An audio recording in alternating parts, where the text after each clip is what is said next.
going on, everybody? Welcome back to the Going the Distance podcast presented by ImmaculateSports.com. Twitter's at ImacSports. Instagram is also at ImacSports. TikTok, YouTube, Immaculate Sports. It's episode 202, and we're officially in trade deadline talk, Kyle. A lot of that going on this week, and we're going to try to do some predictions. Yeah, it's probably not going to be the longest episode, but with how things are going this week, it's a weird spot where we're not really fully into, okay, this trade's been done, how do we react to this, how does this input October? We're just kind of predicting right now. So we're going to go over the 15 or so teams that we think could be buyers or sellers that aren't debatable questions. So 15 that we know they're buying or know that they're selling, we're not going to talk about, but those middle tier teams, we're going to talk about if those teams and what their strategy should be going into this trade deadline. And then we're going to do a little trade deadline draft, which we'll talk more about the details when we get there. But it should be a fun episode. And it starts off, like it always does, with their opener. Skylar, tell me what you got. All right. So I actually don't have any of the usual opener stuff. Usually we'll pick something we saw that we liked. But honestly, I was playing so much Dynasty mode this weekend, I didn't watch a whole lot of baseball. So how about we talk about Dynasty mode for a second? I'm still trying to figure out what that team builder is going to be, but this week I'll be recording no matter what it is. I think I'm going to start a series where I'm playing week by week, and then another one where it's like an hour and I'm trying to rebuild a crappy team. I am currently doing Grambling State, filling in for UL Monroe because they don't exist.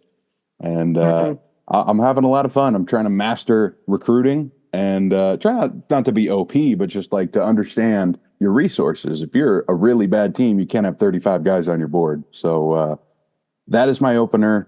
Immaculate Sports YouTube should have something in the next couple of weeks. Perfect. Yeah, it's just a crazy game. We've talked about it so much, and it's been just a conversation that we've had like every single day. But we're just at the tip of the iceberg right now. There's so many things to go for. 134 teams plus every team that you have that you can add in or whatever you want to do. So it's pretty crazy to just think about how long that game will stay fresh for. My opener though is talking about someone who looks fresh in the second half for the Oakland A's, who started at the end of the first half really well, and that's Lawrence Butler. He comes into Monday today, 3 games after the All-Star break, of course, and in those 3 games, he got 7 hits and 11 at-bats, 5 RBIs, and 3 walks. That's good for a .636 batting average and a .714 on-base percentage. And Lawrence Butler, it's not just numbers right now for him. It's the way that he looks at the plate is just so confident and so capable in his abilities that he it's the most locked in I've seen an A's hitter besides Red Rickerby this entire year for the team. He's taking pitches right off the plate with supreme confidence. He's not swinging and missing like nearly at all. Only 2 strikeouts in 3 games so far. He's walking more than he has at a higher clip than this entire season. Hitting the ball hard, and to see that from one of our young guys in a new spot, the leadoff spot, is pretty damn cool to see. Because he's a guy who's already a fan favorite even before he's putting on production. And if he becomes a guy who's OPSing in the 8s, or say this continues and goes crazy, OPSing in the 9, he's going to be loved by a lot of people, not just in Oakland, but probably in Sacramento and Las Vegas if that ever happens as well, too. Yeah. Moving on to player, pitcher, rookie of the week, same thing that we do every single week. A bit of a weird format for this one because we only have a weekend worth of games to go off of. But we'll go right into player of the week. Yeah, I feel like this has to be Jarren Duran. I was going to pick him anyways before I even saw that he was leading baseball in OPS over the weekend because his All-Star Game MVP award, of course, and also terrorizing the Dodgers pitching staff this weekend. Even though they didn't win, he was still putting up ridiculous numbers, just as locked in as Lawrence Butler is at the top of the order for Boston. Yeah. I decided to go in a different direction than Jarren Duran. However, I think that is a pretty clever choice there with how he's been so far. But I'm going with the guy who's hit .818 so far to start off the second half, and that's Bobby Witt. He's 9 for 11 with a homer, 3 RBIs, and a walk. I mean, when you got the OPS or OBP starting in the 8, that's pretty ridiculous. And a shout out to Juan Soto. Yankees are in a weird spot because they've already played 4 games, considering they played the day already. He hit 2 homers today. His OPS is now up to 1.9 in the second half, batting average at 600. So shout out to Juan Soto as well, too. On to pitcher of the week. We could have went with Seth Lugo for his complete game, but it was the White Sox again, so I'm going to go in a different direction. How about Dylan Cease? 7 shutout, allowing just 2 base runners and striking out 10 in Cleveland. The first place Guardians, by the way. Yeah, I was thinking about going Seth Lugo as well, too. But playing the White Sox, man, it just makes it so much tougher to choose a pitcher, especially when it's not a shutout and you didn't have like ridiculous K numbers or anything like that. But shout out to Seth Lugo. Yeah. Exactly. So I'm giving it to Dylan Cease as well too. Who you're playing matters a ton, and to do 7 innings, 1 hit, no runs, 1 walk, 10 strikeouts against one of the best teams in the American League, if not all of baseball, in the Cleveland Guardians. Dylan Cease deserves this pitcher of the week. On to Rookie of the Week. I feel like we have to give an honorable mention to our guy, Max Schumann from the A's, replacing Jacob Wilson, literally 1 at-bat into his career and getting the job done at shortstop this week for us will be awesome, especially how we've been talking about he needs to find a way to stick around. But he's not going to win it. It's going to go to another guy in the Bay Area, though. How about San Francisco starter Hayden Birdsong? He ended up striking out 12 and getting the win in a pretty tough place to pitch, Colorado. So shout out to another youngster in the Bay Area. Yeah. Max Schumann, like you said, is a great choice. I did not choose him as well, too, but it kind of speaks to what Max Schumann has done all this entire season for the A's, is just be ready when something happens. He wasn't the starting shortstop at the beginning of the year. It was Darell Hernandez's job and Nick Allen's. They both fizzled out. Hernandez gets hurt. Nick Allen has a bad, month stretch. He's in the big leagues. Schumann, who's been, up at the big leagues at that point, but playing third, playing left field, playing somewhere in the outfield, second base if Galov needs a day off or whatever it is, slides right into the shortstop role and, has been decent the entire season. Wilson comes up, you think right away, all right, Schumann, we got to find a spot for you. He's starting at third base in that game, but maybe he's going to start in left field if Andujar gets traded, or start in right field when someone needs a day off or something. Ends up going right back in at shortstop after Wilson's got hurt, and he's just been tearing it up in those 3 games. So speaking for Schumann, he's one of those utility guys that you really like having on your team. But for my Rookie of the Week, how can you not go Hayden Birdsong? This dude had 12 strikeouts, even though he does only look like he's like 12 years old. He's got one of the most puzzling faces in the MLB, in my opinion. But 6 innings, 2 hits, 2 earned runs, 2 walks, and 12 strikeouts. And Coors is a damn good start for the rookie. 22-year-old, and the Giants hopefully got to play better ball in the second half. So we'll see how that goes. Talk more about that in a minute with the Giants specifically, but we got a whole bunch of teams that we're going over for buyer or seller here. In the AL, we have 8 teams, and in the NL, we have 9 teams. So that kind of tells you how hectic this wild card race is going to be, and how that forms out is going to be an interesting way to see it. Is there going to be more teams that play super aggressive because they know that spot's going to be there for the taking if you buy more than these rest of the teams?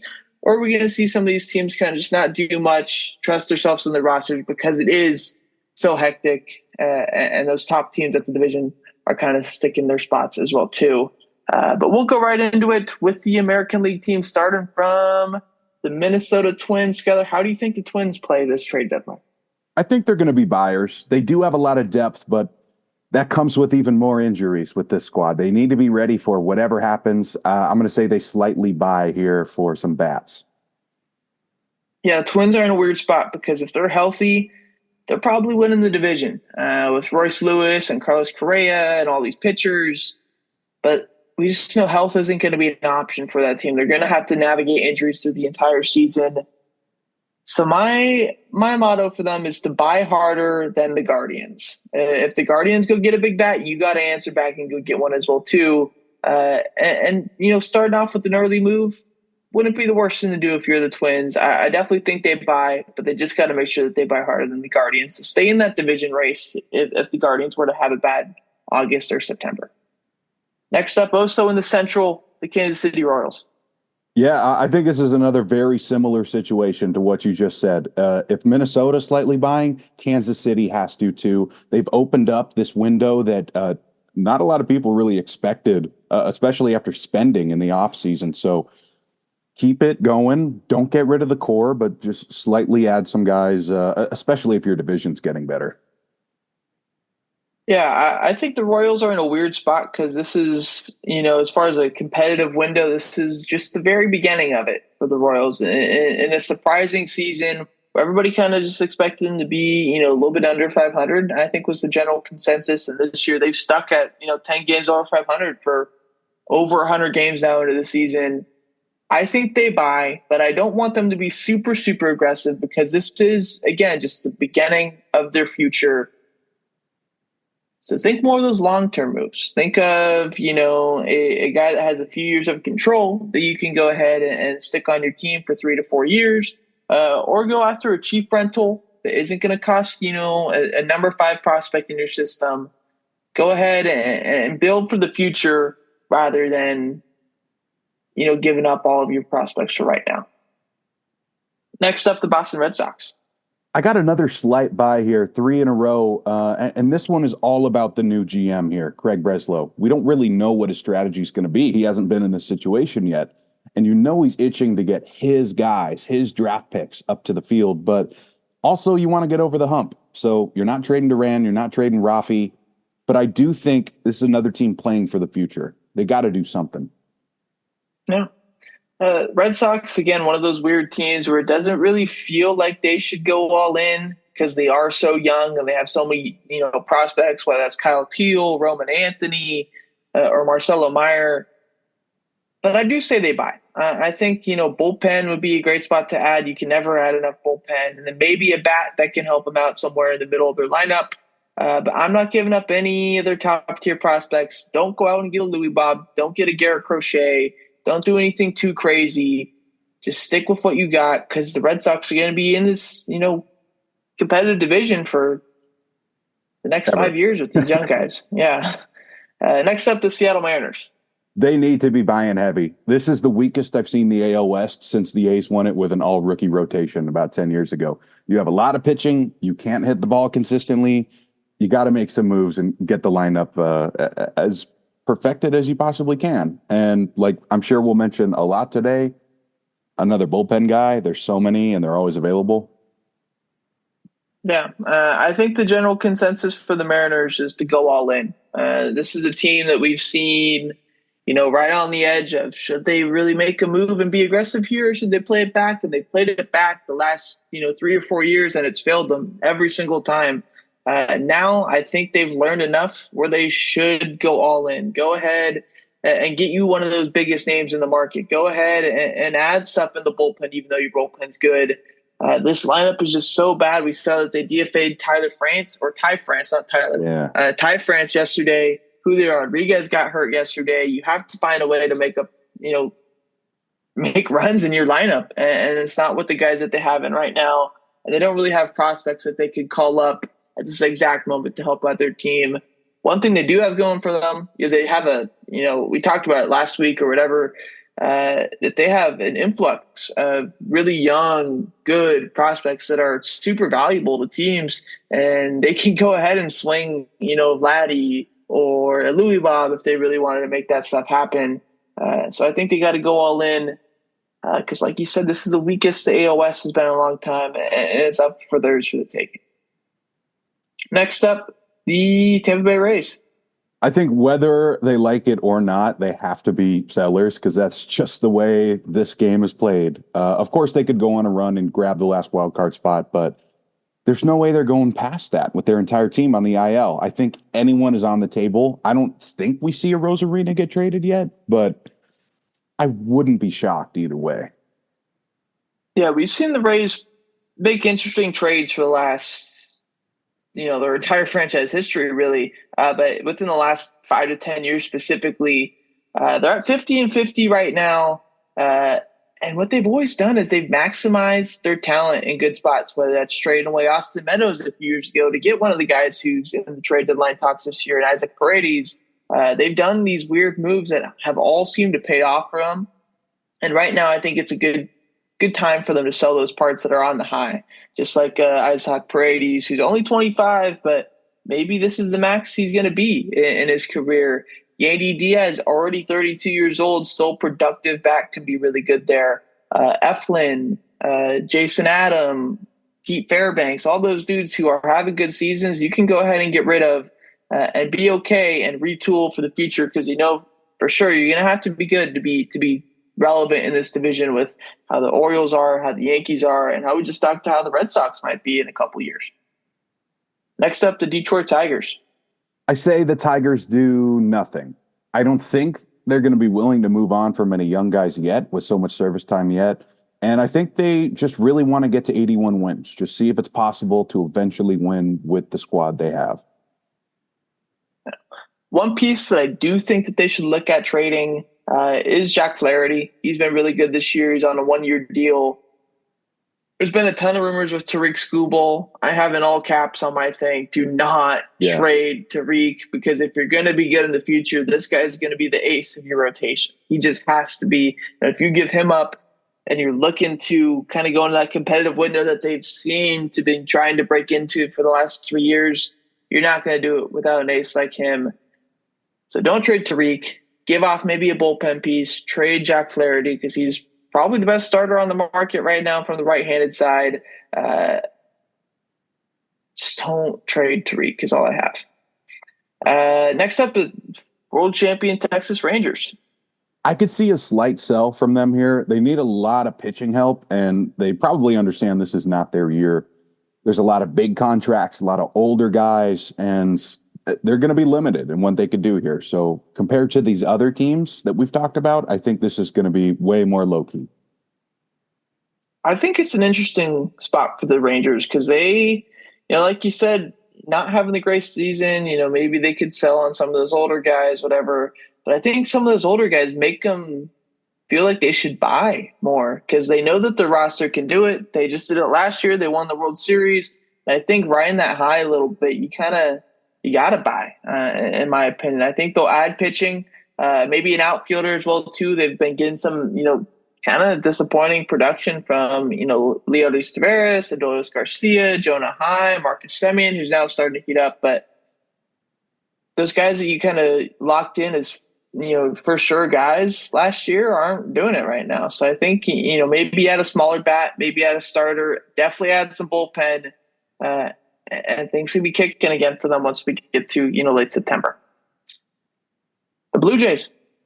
Yeah, Toronto needs to be aggressive sellers this offseason and start over. I saw a graphic during the draft that showed all the Blue Jays first-round picks, and their best player has been Alek Manoah out of the first round, who hasn't even really been that good in a while since Travis Snyder in 06. So it's time to sell. It's time to get some better guys in.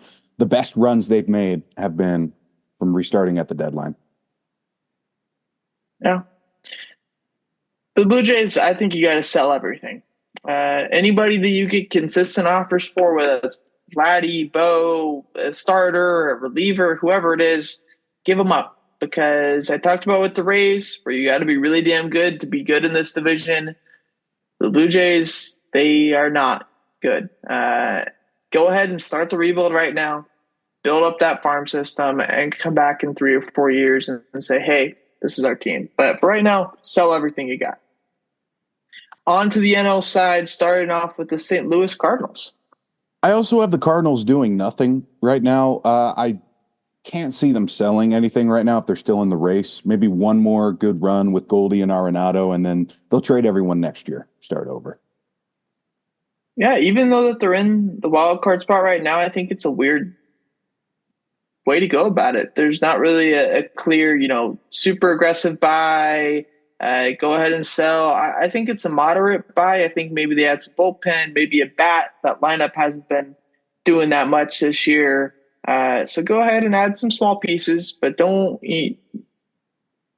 give up your future, because that's something that the Cardinals been talking about for a while with some of these young guys that are coming up.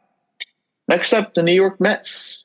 I still think it's going to be a slight sell. I know they've been much better, But when the GM talks publicly about how many bad contracts they have and about playing for 2025, I have to believe them until we hit August, right? Mm-hmm. Yeah, the Mets are a weird spot. Probably weirder than any other team because it felt like this was a sell through May. Then they have a crazy June, July stretch. Now they're in a playoff spot at 50 and 48.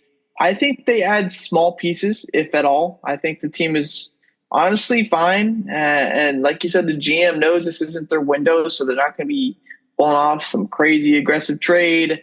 But I wouldn't be shocked if they do still trade Pete Alonso to an AL team. I think they would keep him away from the NL because those teams that you're going to trade him to are likely going to be the teams that you're competing for a wild card spot with. And I still think they're capable in getting that, even if they do trade Pete. But if they give him to an AL side, it kind of stays out of their race, out of mind, out of sight. And they would still be able to get something back for a guy who has 40 homer power. The Diamondbacks. I think they should slightly buy. They do have some rentals on their team right now, some one-year expiring deals, but they went out of their way to get Montgomery in the offseason. That shows me officially that they're in a buyer's mindset after winning the NL last year. Get some bullpen help. After that, I'm not really sure what would be a fit for them. Maybe it's another team looking for small pieces, some veterans, but it's not great right now in Arizona. Yeah, they're currently tied for a wild card spot, but I feel that same way as you, where it's just a weird situation. I think they had that ideal, starting rotation going into the year where it was going to be Gallen, Kelly, Eduardo Rodriguez, Jordan Montgomery, Brandon Pfaadt. You got a set five, and you're going to be studs. Gallen's been hurt. Kelly's been hurt. Erod hasn't pitched this entire season. Jordan Montgomery's been terrible. He missed the start of the season. It was low too. Brandon Pfaadt's been good, but that's 1 out of the 5. So it's tough to really gauge on the D-backs and their belief in themselves because you got to think that they think that they're fine if they're healthy, but they're just not healthy right now. So I think they maybe go slight buy. I don't think it's anything too crazy now. Get a bullpen piece, maybe a 4 or 5 starter, and I got trust in this team to be able to stay within the race. Next up, San Diego Padres. I think the Padres are pretty much done. They flipped so many prospects during the season that there's not much left. I think their main focus is going to be trying to extend Dylan Cease, Luis Arias. So I guess that would make them aggressive, but I don't know how many guys they're going to go after in the trade market. I think they go all in. This is a Padres team that has not been scared to trade for people this season, last season, whenever it is. They always try to be super, super aggressive. That's just how AJ Preller plays his hand pretty consistently. And I think they're going to do it again here. You have contracts that are weird spots, like Xander Bogaerts, Manny Machado. I mean, they're not weird. Bogaerts is weird, but the other guys, like, they're long-term contracts. And I think Preller understands in 5-6 years, man, we're going to fucking suck and have these guys on contracts for another 6 years after that. Go ahead, get your ring now, AJ Preller. He's going to go ahead and try to do everything he can to get that. And then he's going to dip or get fired, whatever, and probably go get another job. But I think the Padres go all in because that's just what AJ Preller does. Next up, the Pirates, only half game out of a wild card spot. Yeah, the Pirates have been really impressive so far, but I still think they're going to be slight sellers. The Aroldis Chapmans, Rowdy Tellez, maybe even Bednar, because he's having a rough year, but nothing major. They just need to give guys some more innings, some more at-bats, because, this is who's supposed to be the core. A lot of rookies on this team. Yeah. I think for the Pirates, it's long-term buys and short rentals in the bullpen if you're going to do anything. I wouldn't be shocked if they stand pat because it kind of just feels like how that roster is right now. But nothing crazily aggressive in my mind. Next up, the Giants. I think they should still be buyers. They've been trying to bring in a superstar bat for years now, and there might actually be enough of those available to bring one in this year. They're usually not afraid of rentals. I'm not saying this is the right decision, but I think maybe the Giants surprise us and get the guy that the Padres want instead. Yeah, I said push the chips in. I mean, what's the plan after this year for the Giants? Are they planning to re-up on some of these veterans that they have and keep stalling out a Luciano or some of these other guys that they haven't have in the minors who've been trying to make their way into the team for the last year and a half now at this point? Or do they invest in the young guys? I'm not really too sure. I think they go all in this year, and then if it doesn't work out, then maybe just go for the young guys next year. Next up, Chicago Cubs. I think this should be a slight sell. Focus on the youth movement because this team is way too streaky to do anything right now. I don't think it would be a good idea to bring the guys on massive options back next year. Like Bellinger. Yeah, I think it's a stand pat year. I don't think that they do too much at the deadline. Maybe move one or two guys to open up spots for some of the young ones. But I don't think we're going to see a crazy sell or a crazy buy come the deadline. Next up, the Cincinnati Reds. It's another team I don't think is going to do much. They have a lot of nice pieces, and I personally, at least, would give them one more year to figure this out. They drafted Chase Burns for a reason. They think he's going to be up very soon. So why would they go trade for a rental pitcher, right? Yeah, it's Reds are a weird spot because it kept on. This year kind of felt like it was, okay, when are they going to, turn into the team that they were last June? When are they going to have a month where they win 20 games? It's just not happening. One thing that people aren't talking about enough, in my opinion, is the absence of Matt McClain this year, man. He was so damn good last year. He's the best player on the fucking team, and nobody talks about that.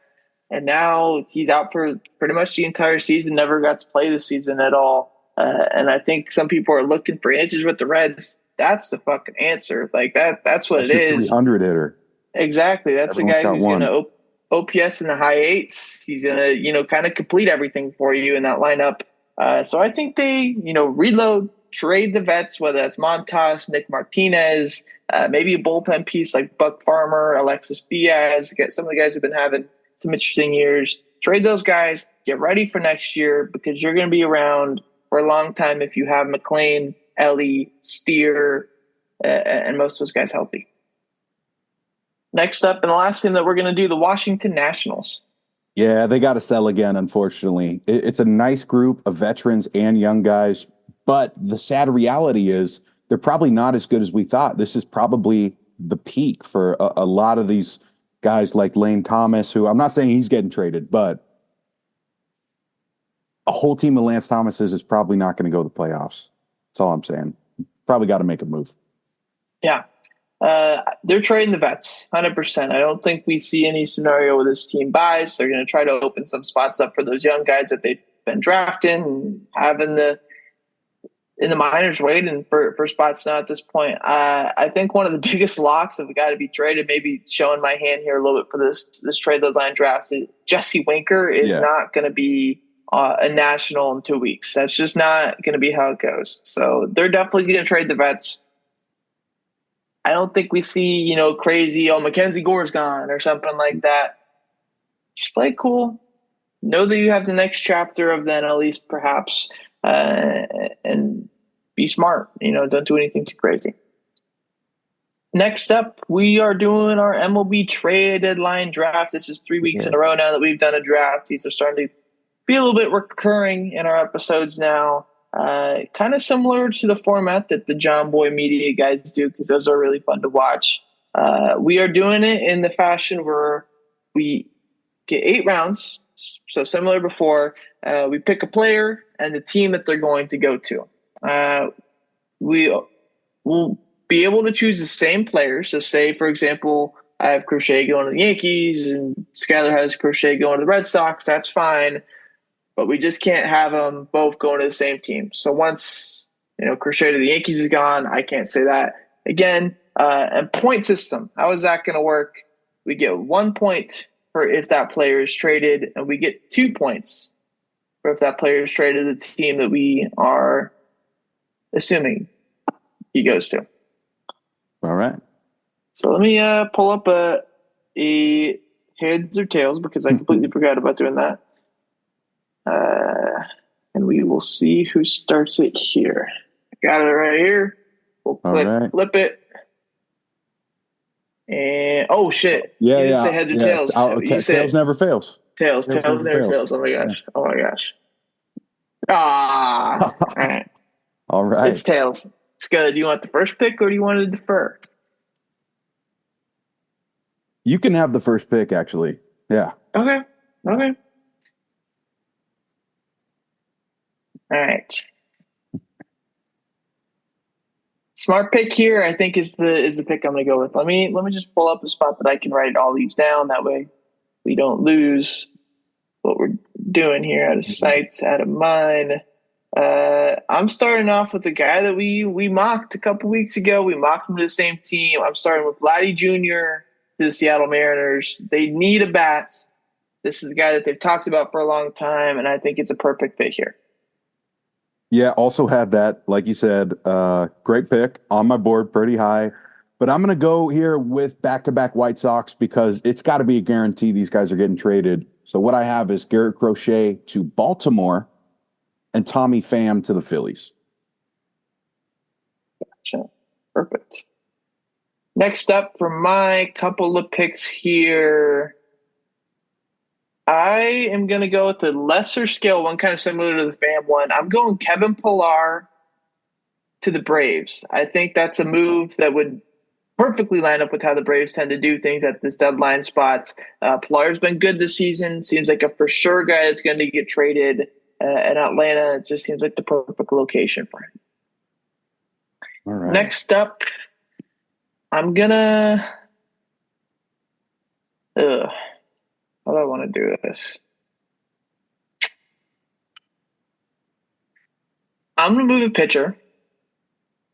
I think those guys are probably a bit easier to get traded. And I think one of the for sure guys who does get traded this season is Jack Flaherty. And a bit of a surprise, I guess, kind of in the team that he goes to, but they're always adding. And with the injuries, I think it makes a lot of sense for them to do this. It's Jack Flaherty to the Los Angeles Dodgers. I like it. Yeah. I have another Dodgers pitcher, but I guess I can save it for later since you did a Dodgers pitcher. I guess that's true. Yeah. So how about I stick with the Dodgers and go with another White Sox, Luis Robert to the Dodgers. I feel like it's another team who's always got their chips in, and why not, man? There's nothing to lose at all right now. They still have a lot of injuries too, but we'll get to pitchers later. And I want to go with the reliever, make sure I get one of them that's going to get traded. That's Tanner Scott going to the Phillies. So in my mock, I have Pham and Tanner Scott going to the Phillies. Not a top tier name, but probably a team that just needs bodies in there just in case something goes wrong. Yeah. Next up for me, I'm going to go with one of the starters that I have getting traded. And I'm going to go with Eric Fetty, one of the White Sox. He's been pretty damn good. I think he lines up perfectly as this team's buy because he's not going to take too much. He's got a 2-year deal. Only thing is that's holding me back a little bit is the division side of it because I have him going to Cleveland. I think he would be not super expensive, like I just said. White Sox, I hope the division doesn't matter too much to them. They just want to get the best prospects back in return. Cleveland's got a good system, and I think it'd make a lot of sense for that. My next move that I have, I'm going to go with one that's actually been talked about quite a bit, and it is Jazz Chisholm to the Yankees. Damn, I think he's that was my next one. That's been talked about quite a bit. I think he can play a multitude of positions, which kind of helps him there. Whether it's center field, whether it's left field, whether it's second base, he's got options, and that I wouldn't say ego, but that personality embodiment kind of fits the Yankees completely with how Jazz Chisholm plays. Okay. Well, I'm in a tough spot here right now, but luckily for me, there's a lot of teams that need a lot of things. So I'm going to do it. We're going to do Brent Rooker next. I'm going to have him going to Atlanta instead of Philly. I think this is probably the highest Brent Rooker's value will ever be, and that's why I'm going to do it, even though I would hate to see him go. But with Tommy Pham going to the Phillies, I'm going to have Rooker to Atlanta.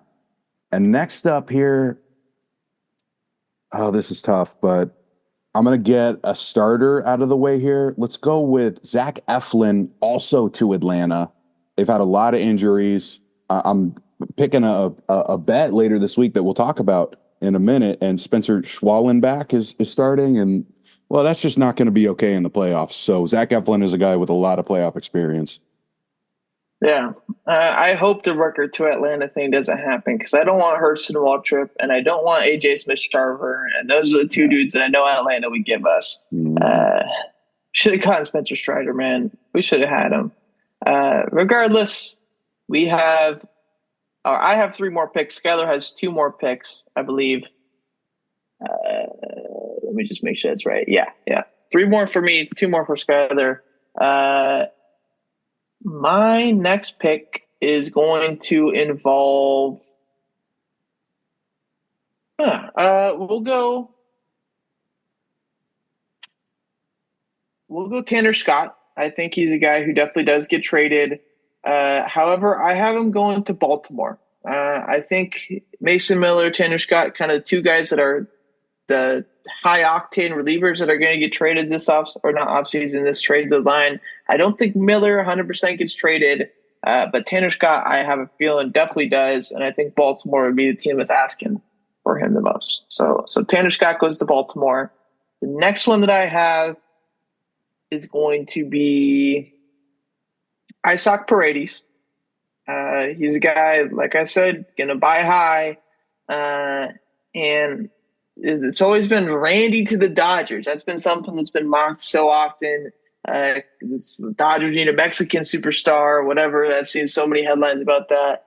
First off, Randy Arozarena isn't Mexican. He's Cuban. He just, went to Mexico to, avoid all that stuff.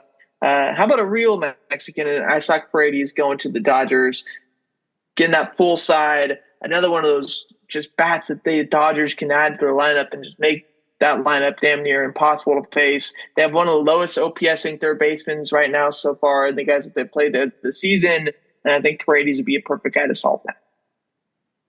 Your last 2 picks, Skyler, who do you got?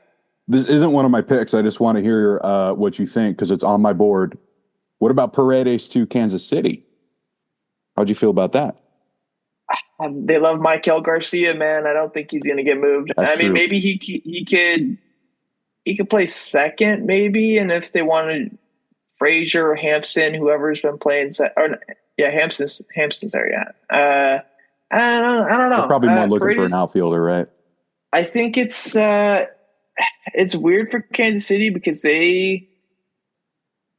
and how Paredes hits too. It's like all pull side, and it's pretty deep to left there. I think it's as well too. I think the Dodgers would be a perfect fit, and they'd be lining up the prospects to get him as well too. Yeah, but I don't mind that. Well, I'll get into my real picks. I'll go ahead and take the guy I've been saving. That's Tyler Anderson to the Dodgers, going across the highway. I mentioned him last week a little bit. I think he was my pitcher of the week. Just an awesome season for a rental. So let's send him across the highway. Pretty easy. Former Dodger too. So yeah, that works. And I am going to go with a guy who I think is going to get traded the most likely out of all these guys, even though the team might not be a perfect fit. I have Bo Bichette to the Giants. I feel like they're going to be in on one of the big names, and it may not be a big name who's necessarily hot right now. So it seems like Bo Bichette to the Giants could be okay if they're willing to wait on a young shortstop named Marco. Yeah. I like that pick, actually. I think that's something that could actually happen. And it fits the name value of what SF's been wanted for a while. Oh, yeah. My last pick that I'm going to go with is going to be a smaller move, but I think it's something that could definitely make sense here as it involves the Royals. Like you said, Paredes. It's a lesser value move, and they go outfield here. Go ahead and get Miguel Andujar, who should be a cheap rental from the A's, and stick him in the outfield because he's one of those high upside, high floor guys as well too that I think can be a decent hitter for that team and be good there. So we're through our 8 picks. I only have, two more trades on my big board if we want to, since we got some time. Yeah. We want to just go over some of those trades that you didn't get to choose that Yeah, you sure. thought could have been some good ones. How many do you have? Because I only got two of them. I actually have 6 left. Gotcha. You can go Yeah. through them right now if you want. Okay. Well, I had an emergency scoop ball to Baltimore in case you took Crochet to Baltimore, but I got Crochet, so there we go. And again, like we said, scoop ball shouldn't be traded, but you never know if the pitching gets taken early. You never know what teams are willing to give up. And that seems to be the trade that's talked about the most right now, Scoop Ball to the Orioles. Yeah. I have Aroldis Chapman back to Kansas City. I've heard that they're going to be really aggressive, but I didn't want to give many of the White Sox guys. It just seemed too weird. So I have them as well as Paredes that we talked about. A backup in case you took Vlad to Seattle and I ran out of picks was Bellinger to Seattle. Another guy probably not as likely to be traded, but if I could get the double points on that, that would have been cool. I also really like Chris Bassett to the Cardinals. Another guy who that's at least 1 point for getting traded, you would imagine. He's a little older and a lot of experience. And I threw in, just for fun, Austin Allen, A's reliever, to Cleveland. Yeah.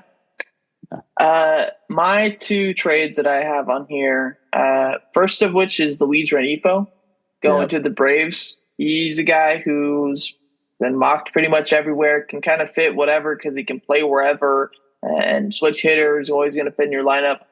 Braves with Ozzie Albies now being out for however long with his fractured wrist. I think they said at least 8 weeks. Renifo could have been a perfect guy to slide right in there. They did pick up Whit Merrifield today, and I saw that Whit Merrifield also got hurt today in like BP or whatever. Not sure the severity of it, but Renifo could have been a guy there that I felt pretty confident about. And the last guy that I didn't get to choose was Seiya Suzuki. Getting traded to the Mariners, a bat who's solid. The only thing is the defense and the Cubs. I've heard stuff about possibly getting rid of him, and so I would say Suzuki to the Mariners. I think it would have helped their search for a bat, and I don't think it would have been super expensive because I don't think the Cubs are ridiculously high on him right now either. All right, but that's going to do it for that. We'll move on to the second half. Yeah, we'll start off the second half with just some quick USA basketball notes here.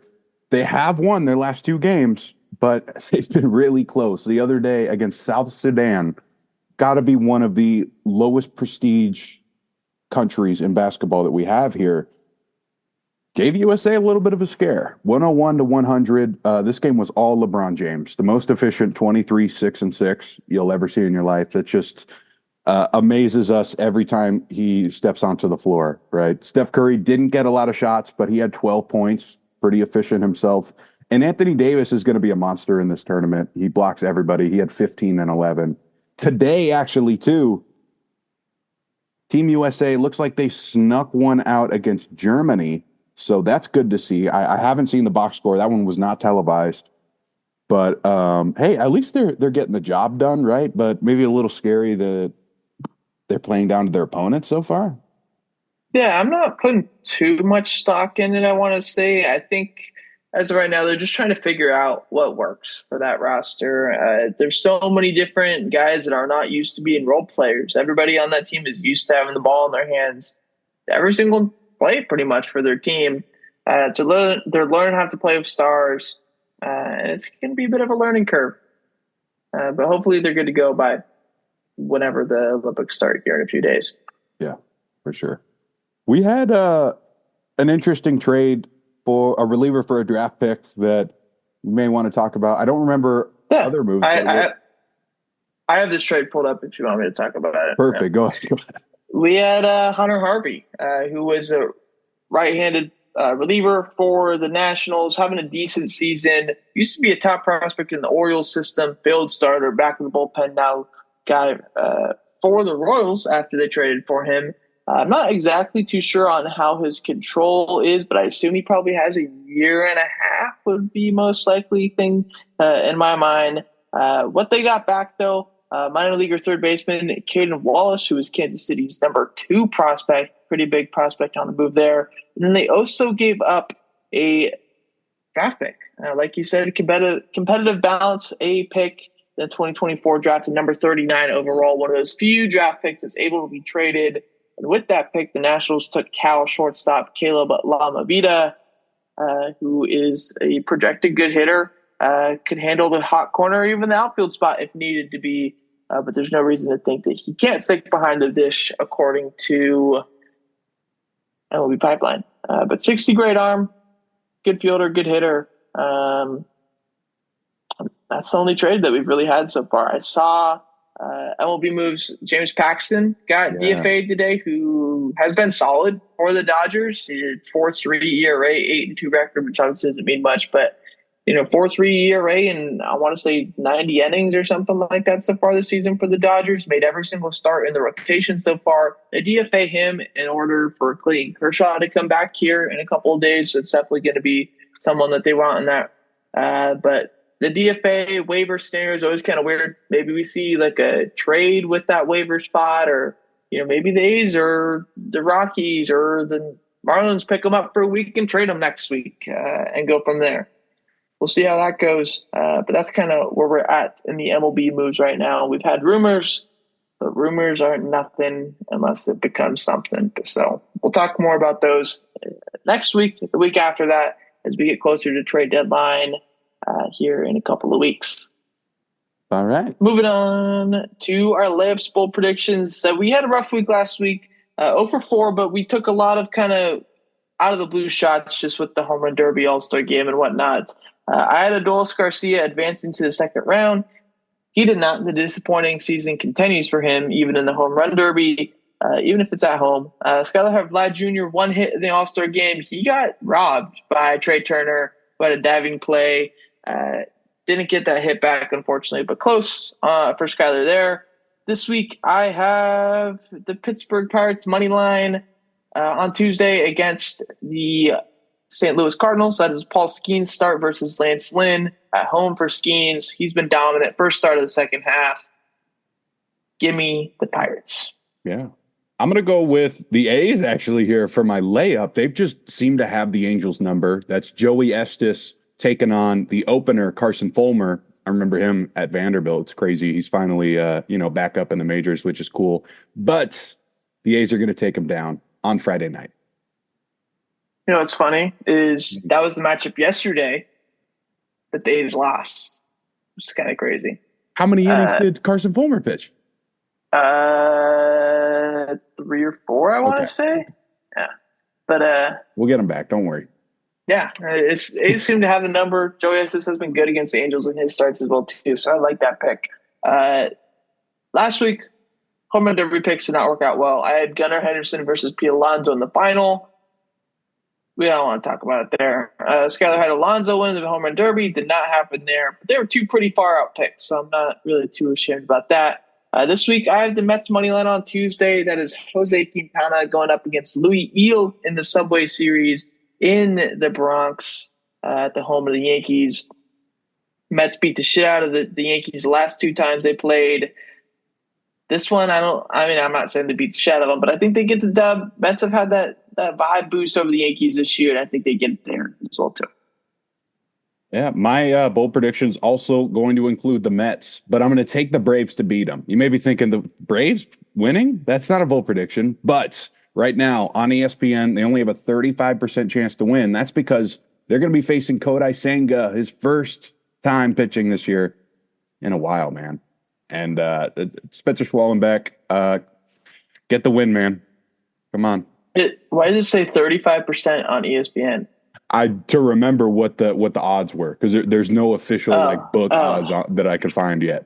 I was is the game on ESPN for 35? I just wasn't really following there. Yeah. But that's going to do it, though, for episode 202. Again, one of these Monday episodes, kind of a weird spot because of the travel that's going on tomorrow. I will be in Chicago tomorrow, so we won't be able to do our normal Tuesday episode. That's what we did today. But with that being said, in a week from now, hopefully we get some more trades, because those are always fun. They're fun to react to. They're fun to just go with prospects and the guys who get moved. I don't know what else are we looking forward to next week. I'm looking forward That's to pretty your much it. White Sox report. Sure, the White Sox and the Cubby report. That'll be fun. Seeing how that goes. We'll be seeing uh, the Cubs and Brewers on Wednesday day game in Wrigley, which will be fun. And then Friday night, hopefully they're wearing the South Side City Connects because those are really cool against the Mariners. I know it's not going to be, crazy, White Sox team that I'm seeing because they are ridiculously terrible. But while you're in Chicago, might as well go see formerly called U.S. Cellular Field over there. Only wish Paul Konerko and Mark Burley were playing though. Yeah, that'd be nice. All right. That was 202. We'll be back next Tuesday with 203. Let's go A's. Let's hope no one too crazy gets traded before we come back next time. I hope you didn't just completely boost the Rooker to Atlanta because the moment I see that, I'm throwing my phone. Well, I'm sorry. I'm sorry if I do that. But do. That's a good place to end. All right. See you next week.